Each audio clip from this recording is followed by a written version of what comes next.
بسم الله الرحمن الرحيم. ألف لام را. تلك آيات الكتاب المبين. إنا أنزلناه قرآنا عربيا لعلكم تعقلون. نحن نقص عليك أحسن القصص بما أوحينا إليك هذا القرآن وإن كنت من قبله لمن الغافلين. إذ قال يوسف لأبيه يا أبت إني رأيت 11 كوكبا والشمس والقمر رأيتهم لي ساجدين. قال يا بني لا تقصص رؤياك على إخوتك فيكيدوا لك كيدا إن الشيطان للإنسان عدو مبين. وكذلك يجتبيك ربك ويعلمك من تأويل الأحاديث ويتم نعمته عليك وعلى آل يعقوب كما أتمها على أبويك من قبل إبراهيم وإسحاق إن ربك عليم حكيم. لقد كان في يوسف وإخوته آيات للسائلين إذ قالوا ليوسف وأخوه أحب إلى أبينا منا ونحن عصبة إن أبانا لفي ضلال مبين.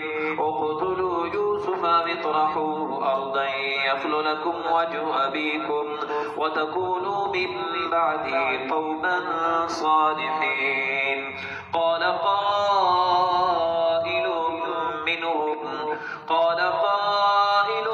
منهم لا تقتلوا يوسف وألقوه في غيابة الجب يلتقطه بعض السيارة إن كنتم فاعلين. قالوا يا أبانا ما لك لا تأمنا على يوسف وإنا له لناصحون. أرسله معنا غدا يرتع ويلعب وإنا له لحافظون. قال إني ليحزنني أن تذهبوا به وأخاف أن يأكله الذئب وأنتم عنه غافلون.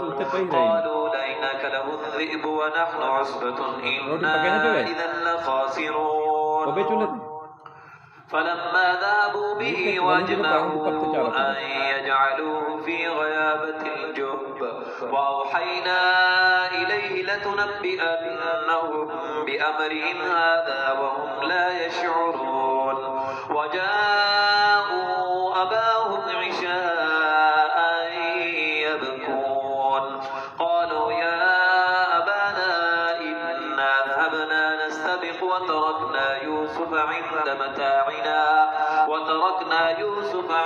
متاعنا فأكله الذئب وما أنت بمؤمن لنا ولو كنا صادقين. وجاءوا على قميصه بدم كذب قال بل سولت لكم أنفسكم أمرا فصبر جميل والله المستعان على ما تصفون. وجاءت سيارة فأرسلوا واردهم فأدلى دلوه قال يا بشرى هذا غلام وأسروه بضاعة والله عليم بما يعملون. وشروه بثمن بخس دراهم